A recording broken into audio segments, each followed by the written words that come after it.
Hi,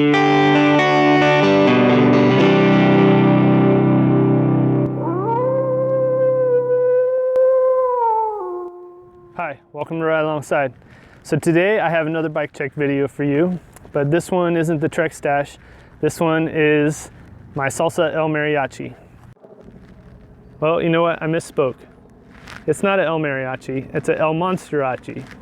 So I was riding by and saw this vent for the aqueduct painted with a monster face on it.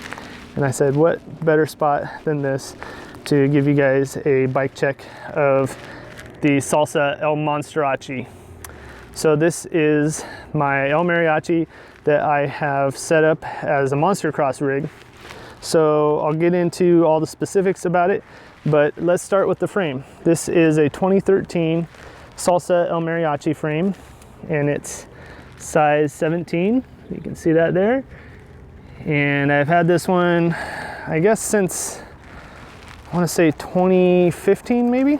I got it used, and it's been a great platform. Been very versatile. I've had it set up a bunch of different ways, but let's talk about some of the unique attributes of this one compared to others. So first of all, it doesn't look quite like the conventional steel frames of yesteryear. This one has the Kung Fu tubing from Salsa, which is good, double-butted tubing.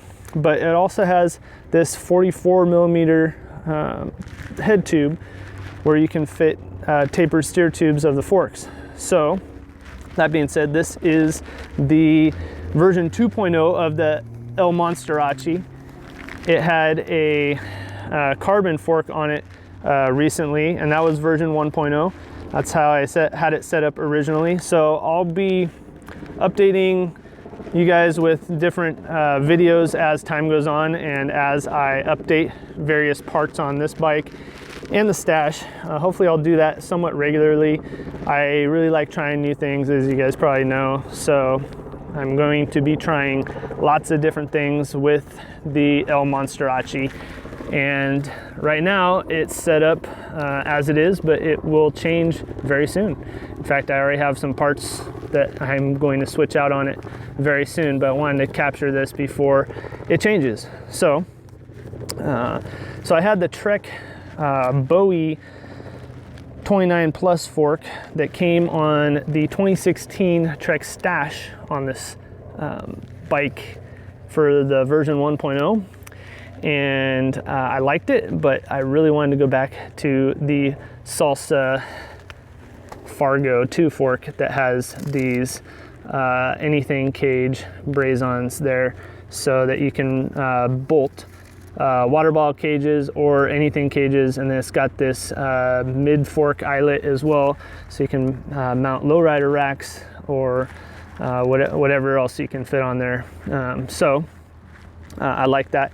And then it's got these brazons down here as well for racks and fenders, and it is a quick release. So that's one of the things I wasn't as keen on, but that's got its own benefits. I'll talk about that probably in the future as well.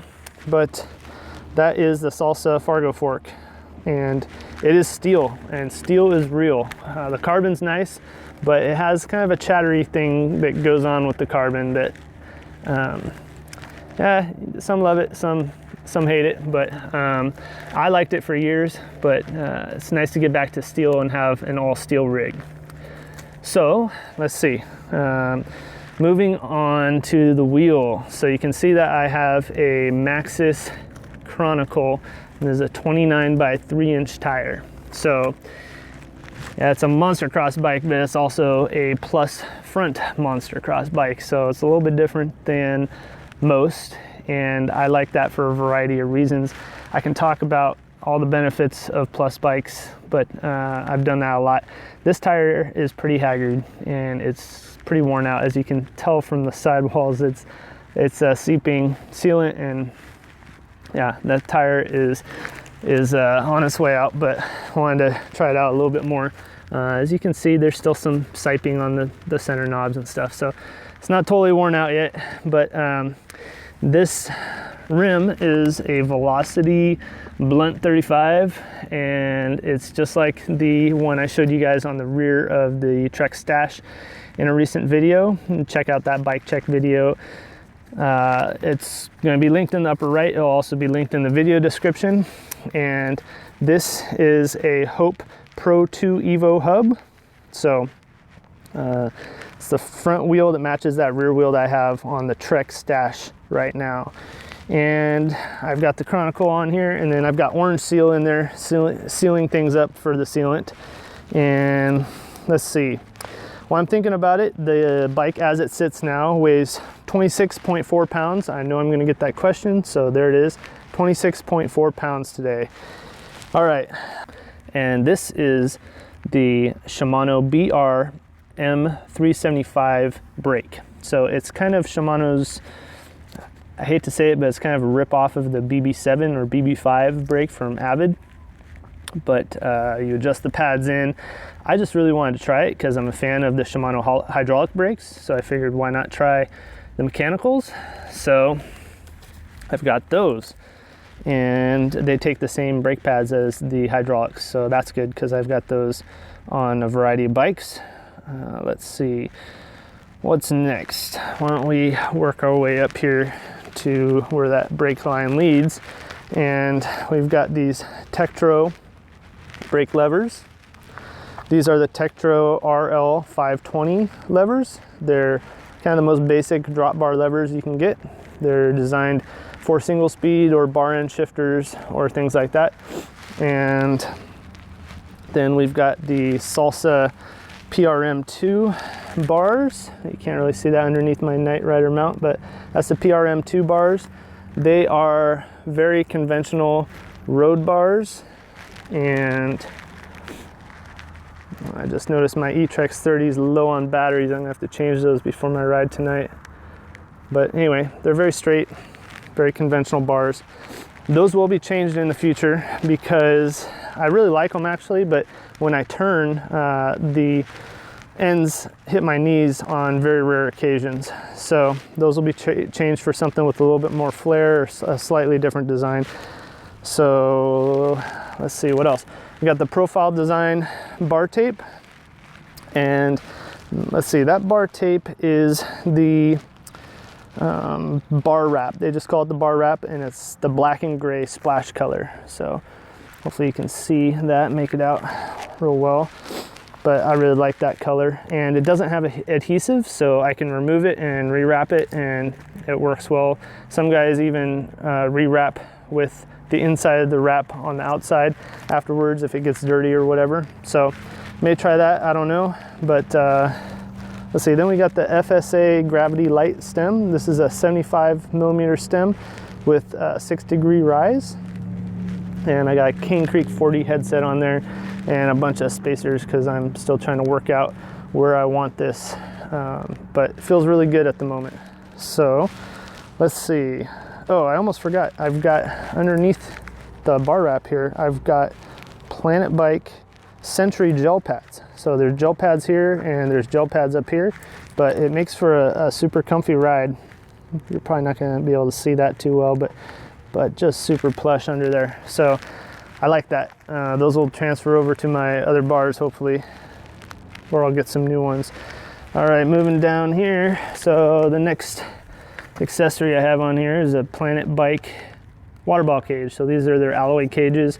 They run like $5. They're super cheap, but they work well, and they're just kind of no frills. I have titanium bolts holding those in. So these titanium bolts I got years and years ago. I don't even know where I got them, probably eBay or something. But anyway, they were sold as brake rotor bolts, and over time I thought, you know what, that's probably not real wise. I'll just use steel on the rotors, and these will be relegated to water bottle duty. So that's where they're at. So they're like an anodized blue color, and just gives a little hint of color there. And let's see, we got the seat post here. It's just kind of a generic seat post from Marin makes this one, but it's pretty nice. I like it. It's kind of worn down. I took it off a different bike, as did I with the WTB Silverado thin line saddle. It's pretty comfortable, but may change that out for my Brooks. All right, so that's a Rockwerks hub. And I've got Alligator rotor on there. It's just one I had laying around from back in the day. And another Shimano brake. And then of course I got the Ikon 29 by 2.0 tire. This one is not exo casing, and I have torn the sidewall on this thing. I've repaired it, but it's just tubeless ready, 3C compound. I like it a lot. It's super lightweight. I think it's like under 600 grams, but it's fragile on the sidewalls, so beware of that. And let's see, oh, I forgot the pedals. So these are the Shimano PD M8020 pedals, and I have a comparison video of these with the ones that are on my Trek Stache. So they look almost identical, but you can click in the upper right to view that video right now. It should be, you know, right up there somewhere. So check that out if you're interested in what Shimano XT pedals are like, how they compare to one another. And I think that's about it. Oh, I got the Solus 100 on there. That's just my tail light from Night Rider. Love that thing, super bright. In fact, when I go on night rides, I leave it on the trails. All my friends are telling me, dude, please turn that thing off. It's so bright, it's blinding me. I can't see the trail. So highly recommend that. Probably do a Night Rider light video here soon. But if you have any questions, please leave them in the comments. It's been a great bike so far, but like I said, it's going to change, and I'll change out the components on it pretty soon. So I'm Nick from Ride Alongside. Thanks so much for watching. I'll have more content for you guys real soon. If you like this video, please give it a thumbs up. And if you haven't subscribed yet, if this video has earned your subscription, please click below and click on the subscribe.